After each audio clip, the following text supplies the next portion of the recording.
ஜெப வாழ்க்கை ஆண்டவருடைய ஜெபம் நமக்கு முன்மாதிரி. அவர் ஜெபிக்கிறதுக்கு எப்படி போனார், எப்படி நம்மளுக்கு செபிக்கிறது கற்றுந்தாருங்கிறத நம்ம இன்னைக்கு பார்க்கலாம். ஏன்னா ஆண்டவர் இந்த நாட்கள் எல்லாமே பேச அவர் ஜெபத்தை கற்றுத்தருவார். நம்ம ஆண்டவர் அந்த உபவாசம் ஊழியத்துக்கு போனாருன்னு சொல்லி நம்ம பார்க்கணும் பார்த்தீங்களா. அப்போ விசுவாசினால் சோதிக்கப்பட்டு ஆண்டவருடைய ஆவியானவரால் ஏவப்பட்டு திருப்பி தூதர்களால் நல்லா தேற்றப்பட்டு அவர் ஊழியத்துக்கு தான் போகிறார். அந்த மாதிரி நம்முடைய வாழ்க்கையிலையும் ஒரு பெரிய காரியத்தை செய்கிறதுக்காக நம்மளை அழைச்சிருக்காருன்னு சொல்லி இந்த நாட்களில் இந்த வசனத்தை தியானிக்கலாம். ஆண்டவர் இந்த ஜெப வாழ்க்கையை ஆண்டவர் நமக்கு கற்றுருக்கிறத நம்ம படிக்கும் பொழுதே நம்முடைய வாழ்க்கையில் பெரிய மாற்றங்கள் உண்டாக நம்ம ஜெயிப்போம். ஆண்டவர் பெரிய காரியங்கள் செய்வார். ஜெயிப்போம். நல்ல தகப்பனே உங்களுக்கு நன்றி செலுத்துகிற சுவாமி. நீங்கள் எங்களுக்கு முன்மாதிரியாக ஜெபிக்க கற்றுருந்துருக்கீங்க சுவாமி. அந்த ஜெபத்திலே நாங்கள் தரித்திருந்து எப்பொழுதும் உம்முடைய வார்த்தைக்கு முதலிடம் கொடுத்து நாங்கள் ஜெபித்து விண்ணப்பங்களோடு கூட உம்முடைய எந்த வேண்டுதலாக இருந்தாலும் உம்முடையதில் ஜெபிக்க எங்களுக்கு கற்றுருந்து வளர்த்துக்கிற தயக்காக நன்றி செலுத்துகிற சுவாமி. ஜெப வாழ்க்கை ரொம்ப முக்கியமானது என்று நீங்கள் எங்களுக்கு கற்றுக்கிற வார்த்தைகளை நாட்களை தியானிக்கும்போது எங்களுடைய ஒவ்வொருடைய வாழ்க்கையிலும் நீங்கள் அதை ஆண்டவரை கடைபிடிக்க எங்களுக்கு உதவி செய்ய வேண்டுமா ஜெபிக்கிறேன். கர்த்தர் அப்படியே செயல்படுறதுக்காக நன்றி செலுத்துகிறேன். வசனம் மூலம் எங்களோடு பேசும் ஆசீர்வதிக்கப்படுத்துகிறது.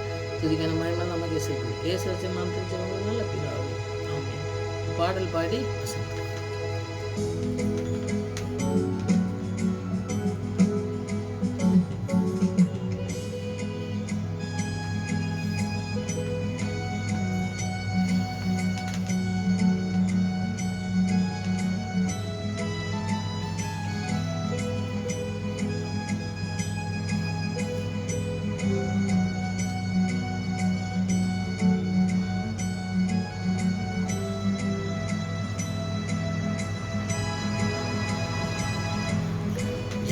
கேளும் பதில் தாரும் அதிசயம் செய்யும் ஐயா.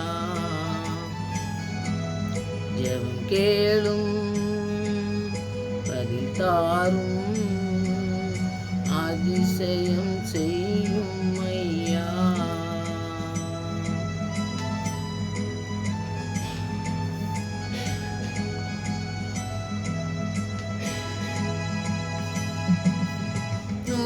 கோடி ஜனங்கள் 7 லட்சம் கிராமங்கள் இயேசுவை காண வேண்டும். 100 கோடி ஜனங்கள் 7 லட்சம் கிராமங்கள் இயேசுவை காண வேண்டும். ஜெபம் கேளும் பதில் தாரும் அதிசயம் செய்யும் ஐயா.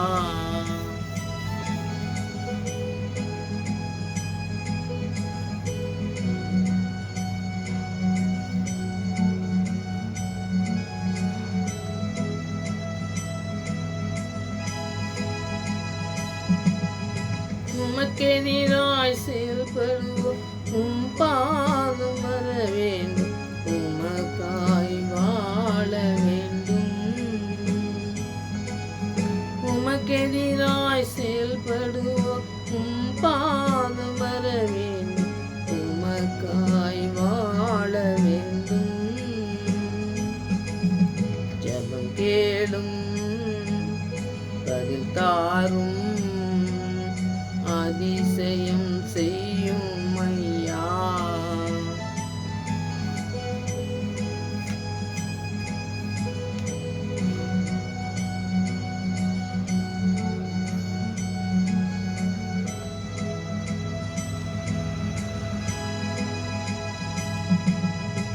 இந்தியாவை பாழாக்கும் அந்தகார வல்லமை அகன்று போக வேண்டும்.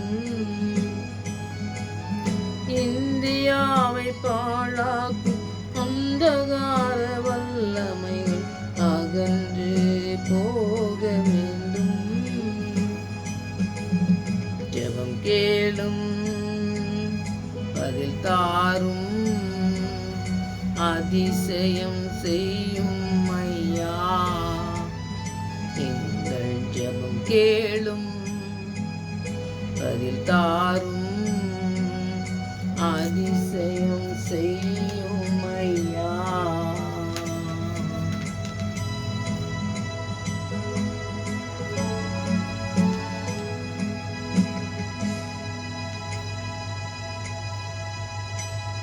நம்ம ஜெபம் ஆண்டவர் எப்படி ஜெபிக்கிறதுக்கு அவர் வந்து ஒரு நேரத்தை செலவு பண்ணாருங்கிறத படிக்கும்போது நாமளும் அப்படி இருக்கணும் அப்படிங்கிறத நம்ம கற்றுருந்துருக்காரு ஆண்டவர். அதை நம்ம இன்றைக்கி தியானிக்கலாம். மார்க் 1:35 பார்த்திங்கன்னா, அவர் இயேசு கிறிஸ்து அவர் வந்து அதிகாலையில் இருட்டோடு புறப்பட்டு வனாந்தரமான ஒரு இடத்துக்கு போய் அங்கே ஜெபம் பண்ணினார் அப்படின்னு நம்ம பார்ப்போம். இப்போ வனாந்தரமான ஒரு இடம்னாக்கி நம்ம அதே வசனத்தை இங்கே லூக்கா 5:16 பார்க்கலாம். இயேசு கிறிஸ்து வனாந்தரத்தை தனித்து போய் ஜெபம் பண்ணி கொண்டிருந்தார். 2 இடமும் நீங்கள் பார்த்திங்கன்னா ஒரே மாதிரி தான் வரும். அந்த அதிகாலையிலே அவர் வந்து வனாந்தரமான இடத்துக்கு ஏன் போகிறாரு? ஏன்னா சீசரோட எல்லா ஊழியம் பண்ணும்போது போகிறாரு.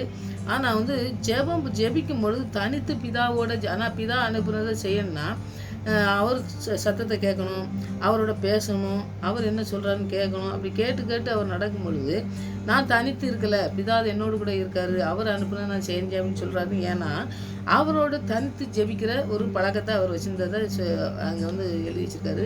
ஏன்னா நாமளும் வந்து ஆண்டவரோடு கூட தனித்து ஜெபிக்கிற ஒரு ஜெபம், நான் கூட்டமாக கூடி ஜெபிக்கிறதுன்னு ஒன்று இருக்குது. ஆலயத்தில் போய் ஜெபிக்கிறது, உபாசித்து ஜெபிக்கிறது, நிறைய ஜெபங்களில் எத்தனையோ வகையானது இருக்குது. ஆனால் வந்து தனித்து ஜெபிக்கிற ஜெபம் அப்படிங்கிறது நமக்கு ஒரு இடத்துல நம்ம ஆண்டவரோடு கூட பேசுறதுக்குன்னு ஒரு இடம் இருக்கணும். அந்த இடத்துல நம்ம ஜெபிக்கும் பொழுது ஆண்டவரும் நம்மளோட கூட பேசுகிறது. நீங்கள் தனித்து ஜெபித்து பாருங்கள், அப்போ தான் அவங்களுக்கு அது தெரியும். ஏன்னா தனித்து ஜெபிக்கும் பொழுது ஆண்டவர் நம்மளோடு கூட பேசுகிறத நம்ம உணர முடியும். இதில் வந்து ரோமரில் பவுல் எழுதியிருக்கிறது பார்த்திங்கன்னா, ஜெபத்திலே உறுதியாய் தரித்திருங்கள் அப்படிங்கிறாரு. அப்போ உறுதியாக இருக்கணும்னாக்கி ஆண்டவருடைய ஜெபத்தில் நம்ம உறுதியாக இருக்கணும்னா, ஆண்டவர் எப்படி ஜெபித்தாரோ, அவர் எப்படி பிதாவோட உயர்ந்து ஜெபித்தாரோ அப்படி நம்ம ஜெபமும் இருக்கணும். அப்போது அப்படி ஜெபிக்கிற பிள்ளைங்களாக இருக்கணுங்கிறது தான் ஆண்டவர் சொல்கிறது. எபேசியர் 6:18 சொல்கிறது, ஆவியினாலே ஜெபம் பண்ணுங்கள். அப்போது ஆவியானவர் இல்லைன்னா நமக்கு நான் எப்பவும் சொல்கிறது தான், ஆவியானவரை பெற்றுக்கொள்ளலைன்னா நம்ம ஜெபத்தில் வந்து ஒரு முக்கியத்துவம் நம்ம கொடுத்து ஆண்டவருக்கு முக்கியத்துவம் கொடுத்து நம்ம நடக்கிறதுக்கு வாய்ப்பு இருக்காது. ஏன்னா ஆண்டவருடைய ஊழியத்தில் அதிகமாக வந்து ஜெபம் தான் இருந்தது. ஜெபத்தில் தான் அவர் எப்பவும் ஜெபிக்கிறவராக இருந்தார், எப்பவும் தனித்து ஜெபிக்கிறவராக இருந்தார்னு சொல்லி. அப்போ ஆண்டவருடைய காரியத்திலே அவரே பிதாவை சொல்கிறத கேட்டு எப்படி அவர் ஜெபித்தாரோ அப்படி ஜெபிக்கும் பொழுது நாம் பாருங்கள், நாம் வந்து தனித்து ஜெபிக்கிறது வந்து ரொம்ப முக்கியமானதுங்கிறது தான் ஆண்டவர் சொல்கிறார். நான் எப்பவும் தனித்து பிதாவோட நான் ஜெபிக்கிறது என்னுடைய வழக்கம்னு சொல்லி அவர் சொல்கிறார். நம்முடைய ஆவிக்குரிய வாழ்க்கையிலையும் நம்ம விருப்பத்துப்படி போகக்கூடாது. நம்ம விருப்பத்தின்படி போனோம்னாக்கி நம்முடைய வாழ்க்கையில் நிறைய காரியங்கள் நம்ம விழுந்து போகிறதுக்கு வாய்ப்புகள் இருக்கிறதுனால ஆண்டவருடைய ஆவியினால் நிறைக்கப்பட்ட பிள்ளைங்களாக நம்ம ஜெபிக்கிற பிள்ளைங்களாக இருக்கணும்னு சொல்லி ஆண்டவர் சொல்வார். அவரே ஆவியினால் நிறைக்கப்பட்டு தான் எப்பவும் ஜெபம் பண்ணும்போது பாருங்கன்னா ஆவியினால் ஆண்டவரோடு கூட பிதாவோடு கூட பேசினார்னு சொல்லி நம்ம பார்ப்போம். அப்போ அந்த காரியங்களை நாமளும் செய்கிறதுக்கு நம்ம வந்து ஆண்டவரோட கூட எப்பவும் ஜெபிக்கிற பிள்ளைங்களாக இருக்கணும். ஆண்டவரே சொல்வார், உங்கள் ஒருமனப்பட்டு 2 பேர் ஒருமனப்பட்டு ஜெபித்தா அந்த இடம் வந்து அந்த இடத்துல அந்த ஜெபிக்கிற ஜெபத்துக்கு நான் பதில் கொடுப்பேங்கிறனா 2 பேருங்கும் பொழுது நம்ம சில காரியங்களில் நம்ம 2 பேர் ஜெபிக்கணும், 3 பேர் ஜெபிக்கணும் அப்படின்னு சொல்லி சொல்கிறாரு. 2 பேர் 3 பேர் கூடி இருக்கிற இடத்துல இருக்கேன்னு சொல்கிறாரு. 2 பேர் ஒருமனப்பட்டு அப்படிங்காரு. அப்போ ஒருமனப்பட்டுனா நாம் ஜெபிக்கும் பொழுது நம்மளோட கூட யாருமே இல்லை, நம்ம இப்போ தனித்து ஜெபிக்கிறது தானே ஆண்டவர் சொல்கிறத நம்ம பார்க்கணும். அப்போ தனித்து ஜெபிக்கும் பொழுது நம்மளோட கூட ஆண்டவர் இருக்கார். ஆண்டவராக இயேசு கிறிஸ்து நம்மளோட கூட இருக்காருங்கிற அதை நம்ம உறுதியாக பற்றி பிடித்து கொண்டு உறுதியாக ஜெபிங்கன்னு சொல்கிறார். பார்த்திங்கன்னா அந்த உறுதி நமக்கு இருந்தால் அவரும் நாமளும் ஜெபிக்கும் அப்படிங்கிறது தான் நம்ம இந்த 2 பேர் ஒருமனப்பட்டு. அப்போ நாம் கேட்குறத ஆண்டவர் ஒருமனப்பட்டு ஆண்டவர் நமக்கு செய்கிறேன்னு சொல்லி சொன்னார்னா அது நமக்கு நடக்கும் அப்படிங்கிறத நம்ம உறுதியாக பற்றி பிடித்து கொண்டு உறுதியாக ஜெபிக்கணும். நமக்கு தர்றதுக்கு வல்லமை உள்ளவர் ஆண்டவர், அதனால அவர்கிட்ட நம்ம கேட்கலாம். அவர் நம்மளோடு கூட இருக்கார், நம்ம அவரோடு கூட பேசுகிறோம், அவர் நமக்கு பதில் கொடுக்குறவர் அப்படின்னு சொல்லி நம்ம அந்த உறுதியான விசுவாசத்தை வந்து நம்ம அறிக்கை செஞ்சு நம்ம அந்த இடத்துல ஜெபிக்கணும்னு சொல்லி நம்ம பார்ப்போம். அப்புறம் பார்த்திங்கன்னாக்கி மத்தேயு 6:6 நீங்கள் பார்த்திங்கன்னா, தேவனோடு தனித்து ஜெபிக்க நமக்கு வந்து ஒரு இடம் வேணும். நமக்கு ஒரு இடம் இருந்தால் தான் நமக்கு ஜெபிக்க, அவரோட பேசுறதுக்கு, அவரோட அவர் வந்து பாருங்கள் இப்போ நிறைய இடங்களில் ஆண்டவராக இயேசு கிறிஸ்து பார்த்திங்கன்னா தனித்து ஜெபித்தார் அப்படின்னு சொல்லி நம்ம பார்க்கணும்னு சொல்லி சொன்ன பார்த்திங்கன்னா, அந்த மாதிரி அவர் செஞ்ச காரியங்களை நம்ம ஒரு சில காரியங்களை பார்த்தோம்னாக்கி நிறைய காரியங்களை கற்றுக்கொள்ளலாம். முதலாவது பார்த்திங்கன்னாக்கி நம்ம வந்து அதிகாலையில் ஜெபிக்கணும். அதை வந்து ஆண்டவர் வந்து அதிகாலையில் தேடுகிறவன் கண்டடைவான்னு சொல்லியிருக்காரு. அதிகாலையில் நாம் வந்து ஆண்டவர்கிட்ட நம்ம அந்த நாட்களை வந்து ஒப்பு கொடுக்கணும். ஆண்டவரே இந்த நாட்களில் என்னெல்லாம் செய்யணுமோ அதை வந்து நீங்கள் எங்களுக்கு செய்யுங்க, எங்களுக்கு உதவி செய்யுங்கன்னு சொல்லி நம்ம அர்ப்பணிக்கிற பிள்ளைகளாக இருக்கணும்னு சொல்லி நம்ம பார்க்கோம். இப்போ அதிகாலையில் நம்ம ஜெபிக்கிற வழக்கம் உள்ளவங்களுக்கு இது ரொம்ப சுலபமாக இருக்கும், நம்ம அதை கற்றுக்கொள்ளலாம். 2வது பார்த்திங்கன்னா மாலையில் மாலை வரும்பொழுது அவர் செஞ்ச நிறைய காரியங்கள் நமக்கு செஞ்சுருப்பார். நம்ம மாலை வீட்டுக்கு வரும் வேலைக்கு போகிறவங்க இருக்கலாம், வீட்டில் வேலை செஞ்சுட்டு வீட்டில் இருக்கிறவங்களாக இருக்கலாம். அப்போது வந்து ஆண்டோடைய இரக்கம், அவர் என்னெல்லாம் நமக்கு உதவி செஞ்சுருக்காரு. நம்ம போக்கில் வரத்தில் நம்ம நடக்கும்பொழுது கூட சறுக்கி போகாதபடி நம்மளை காக்குறாருன்னு பாருங்கள். ஒவ்வொரு நிமிடமும் நம்மளை காக்கிற, ஒவ்வொரு நொடிப்பொழுதும் நம்மளை காக்கிற தேவனுக்கு நம்ம மாலையில் வந்து அவர் இறக்கத்துக்காக அவருக்கு நன்றி சொல்ல பிள்ளைங்களாக இருக்கணும்னு சொல்லி நம்ம பார்ப்போம். அப்போ அந்த காரியங்களையும் நம்ம நிறைய பேர் நம்ம செய்கிறோம். வந்தோடனே சாயந்தரம் வேலைக்கெல்லாம் போயிட்டு வந்தோடனே, இல்லாட்டா வீட்டில் வேலை செஞ்சுருக்கவங்களா இருக்கலாம், சாயந்தரம் ஆனோடனே ஆண்டவரே இன்றைக்கி எனக்கு உதவி செஞ்சீங்க, எத்தனையோ உதவி செஞ்சீங்க, எத்தனையோ இக்கட்டில் நான் திக்கி கொள்ளாதபடி எங்களை நடத்துனீங்கன்னு சொல்லி நன்றி சொல்கிற பிள்ளைங்க நிறைய பேர் நம்ம இருக்கிறதுனால அந்த நன்றி சொல்கிறது பழக்கம் வந்து நமக்கு ரொம்ப முக்கியமானது. அதை வந்து செய்யணும். அடுத்தது பரிசுத்த ஆவியின் மூலம். இந்த 3வது பார்த்திங்கன்னா, பரிசுத்த ஆவியின் மூலம் ஜெபிக்கும் பொழுது அந்த காரியங்களை ஆண்டவர் வந்து என்ன செய்கிறாருன்னா நமக்கு வெளிப்படுத்துறாரு. இந்த அதிகாலையிலையும் மாலையிலையும் நம்ம அதிகாலையில் அர்ப்பணிக்கும், மாலையில் நன்றி சொல்கிற பொழுது பரிசுத்த ஆவியானவர் மூலமாக வந்து நமக்கு வந்து அநேக காரியங்களை வெளிப்படுத்தி அவர் ஜெபத்துக்கு பதிலளித்து அவருடைய பிரசன்னம், அவருடைய வழிநடத்தலுக்கு நம்மளை அர்ப்பணித்து ஜெபிக்கும் பொழுதே அவர் வழிநடத்துகிறார் நம்மளை பார்ப்போம். பரிசுத்த ஆவியான மூலமாக நாம் வந்து அநேக காரியங்களை நமக்கு வந்து கற்றுத்தரக்கூடிய ஆண்டவராக இருக்காரு. அதனால் அதிகாலை ஆண்டவர்கிட்ட அர்ப்பணிக்கிறதும், மாலையில் ஆண்டவருக்கு நன்றி சொல்கிறதும், இரவு படுக்கும் பொழுது ஆண்டவருக்கு நன்றி சொல்லி நம்ம ஜெபித்து படுக்கிறது ரொம்ப முக்கியமான காரியம். ஜெபம் இல்லாத காரியங்கள் வந்து வழிநடத்தல், ஆண்டவருடைய வழிநடத்தல் நம்ம பெற்றுக்கொள்ள முடியாது. அதனால் ஜெபம் ரொம்ப முக்கியமானது. ஆண்டவர் நமக்கு கற்றுந்த மாதிரி அதை ஜெபிக்கணும். அந்த நம்ம ஆண்டவர்கிட்ட எவ்வளவு உறுதியாக நம்ம இருக்கோமோ அந்த அளவுக்கு நம்ம வாழ்க்கையில் ஆண்டவர் நம்மளோட கூட பேசுகிறத நம்ம உணர முடியும். இப்போ எபேசியர் 6:18 பார்த்தீங்கன்னா, ஆவினாலே ஜெபம் பண்ணி, எந்த சமயத்திலும் அந்த வசனத்தை நீங்கள் ஃபுல்லாக படிச்சிங்கன்னா, எந்த சமயத்திலும் நம்ம வந்து ஆண்டவர்கிட்ட வந்து நம்ம அர்ப்பணித்து ஜெபிக்கிற பிள்ளைங்களாக இருக்கணும் அப்படிங்கிறத அந்த நீங்கள் நிறையா அந்த காரியங்களில் நீங்கள் எபேசியரை படிச்சிருக்கலாம். எந்த சமயத்திலும் சகல விதமான வேண்டுதலோடும் விண்ணப்பத்தோடும் ஆவியினாலே ஜெபம் பண்ணுங்கன்னு சொல்கிறாரு.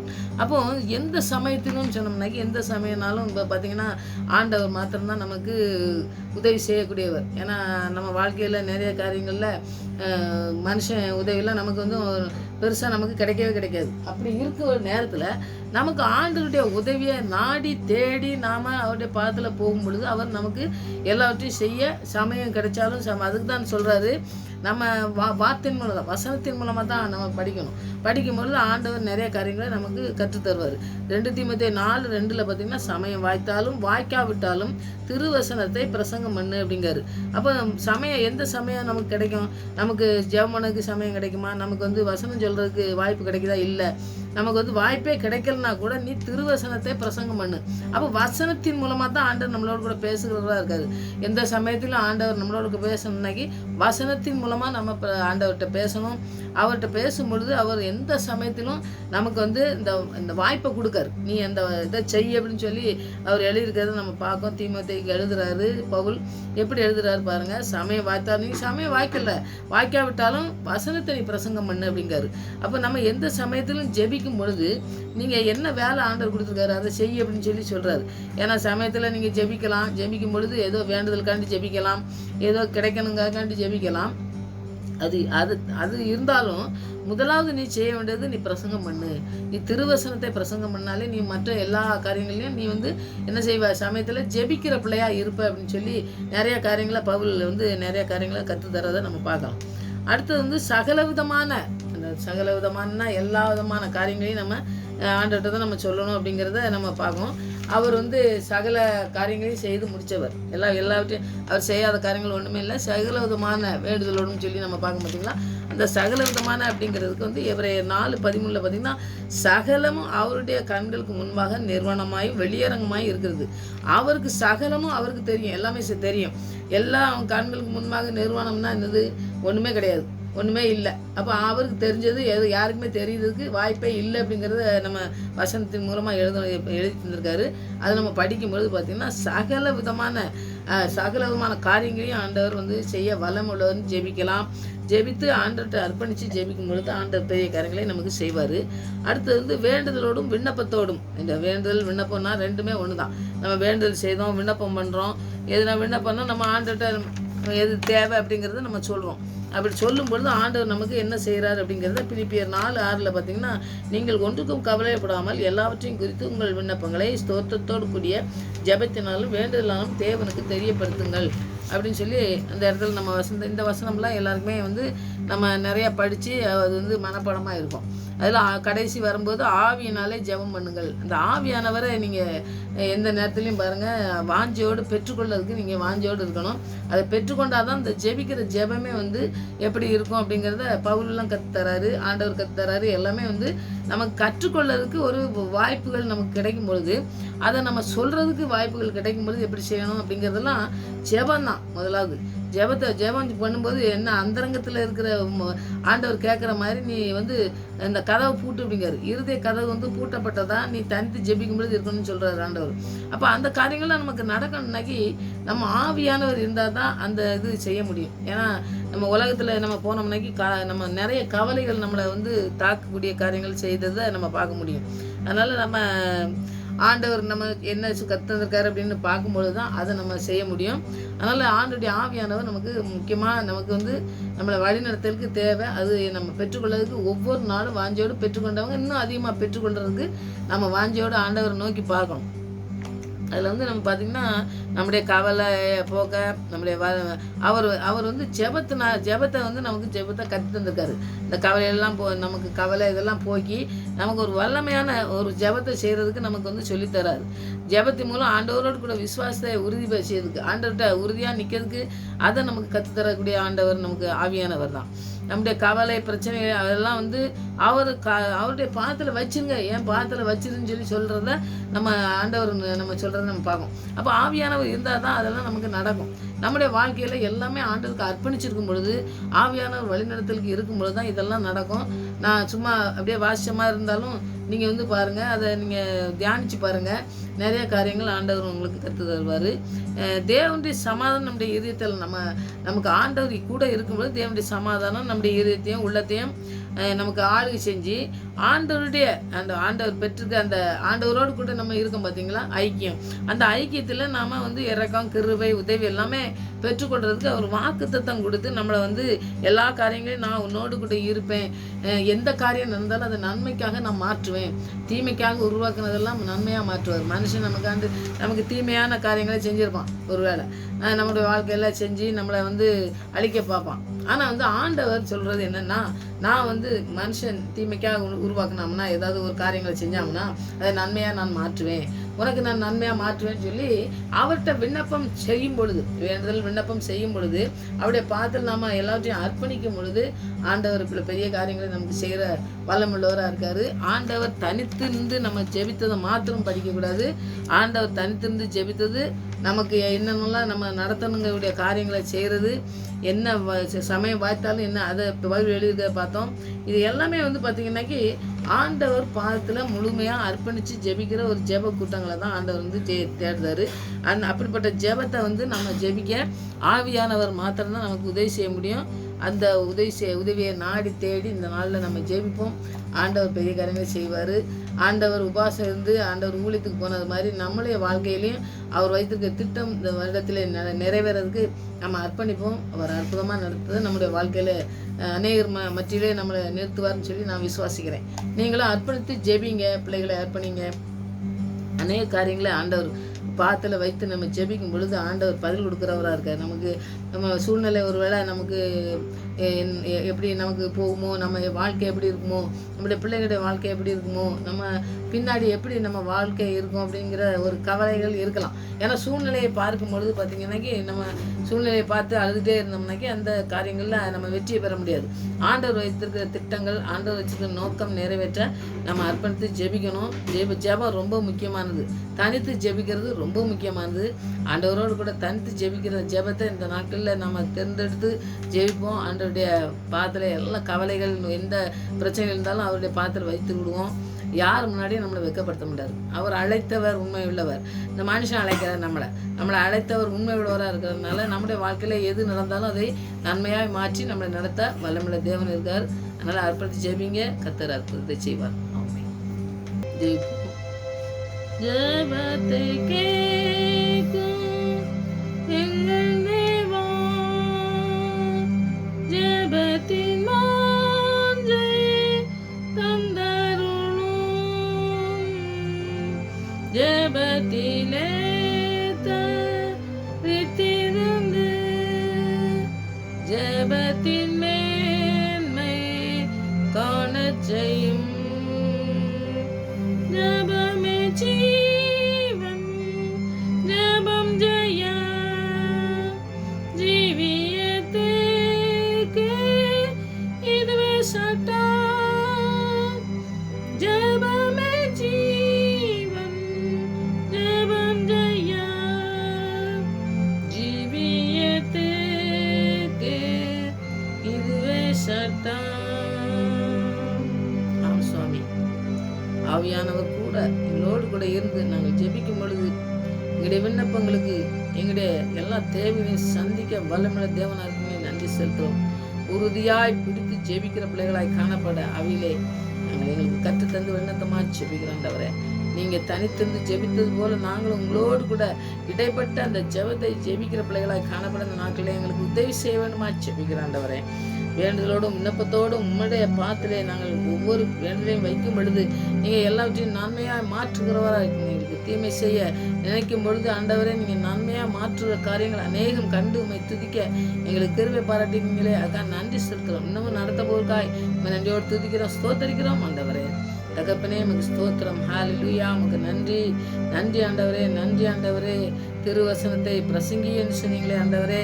நாங்கள் எப்பொழுதும் ஆண்டவரே உறுதியாய் உம்முடைய வசனத்தை பிடித்து ஆண்டவரே சமயம் வாய்த்தாலும் வாய்க்காவிட்டாலும் திருவசனத்தை போதிக்கிற பிள்ளைகளாய் எங்களை ஏற்படுத்தியிருக்கிறீர் ஆண்டவரே. அதை நாங்கள் செய்து முடிக்கத்தக்கதாக கிருபை செய்யுங்க. எந்த இடத்துல தடை வந்தாலும் தடைகளை நீக்கிற தேவ கிருபை எங்களை மூடி மறைத்து பாதுகாக்க போக நன்றி ஆண்டவரே. ஒவ்வொருடைய வாழ்க்கையிலும் வைத்திருக்க திட்டங்கள் நாட்களே நிறைவேற நீங்கள் உதவி செய்ய வேண்டுமா ஜெபிக்கிறோம். வார்த்தையை அனுப்பி சுகந்தருகிறவர், வார்த்தையை அனுப்பி எல்லாவற்றையும் செய்து முட்டிக்கிறவராய் இருக்கிறபடியா நன்றி. சத்ரு எவனை விடுங்களாமோ சுற்றி திரும்பி தேவ ஆவியானவர் எங்களுக்காக ஜெபிக்கிறவராய், எங்களுக்கு கொடியேற்றுகிறவராய், எங்களுக்கு வெற்றி கொடியை தருகிறவராய் இருக்கிறபடியா நன்றியோடுமை துதிக்கிறோம், ஸ்தோத்தரிக்கிறோம் ஆண்டவரே. ஜெபத்துக்கு பயிர் கொடுத்தபடியால் நன்றி செலுத்துகிறோம். எங்களுடைய எல்லா தேவைகளையும் சந்தித்தபடியால் நன்றி செலுத்துகிறோம் ஆண்டவரே. தேவையோடு கேட்பாக என்றால் ஒவ்வொரு பிள்ளைகளுக்கும் நீங்கள் தேவையை சந்தித்து அவர்களை ஆண்டவரை மேன்மைப்படுத்தி எந்த இடத்துல வெட்கப்படுகிறாங்களோ அந்த இடத்துல தலை நிமிர்ந்து நிற்க செய்து உங்களுடைய நாமத்தை உயர்த்துகிற பிள்ளைகளாய் காணப்பட அநேக பிள்ளைகளை பரிசுத்த கூட்டங்களாய் எழுப்பத்தக்கதாய் தேவன் எழுப்புதலை இந்த நாட்களை ஊற்றி வழிநடத்தமாக செபிக்கிறேன். கர்த்தர் அப்படியே செய்து வழிநடத்த போர்க்கா நன்றி. ஜெபத்தை கேட்டபடியா நன்றி. மறுபடியும் அவருடைய சமூகத்தில் வரும் வரை எங்கள் காத்து வழிநடத்தமாக ஜெபிக்கிறேன். துதியான மயமெல்லாம் சேர்த்து ஏசு ரட்சகன் நாமத்தில் ஜெபங்கள் நல்ல பிதாவே.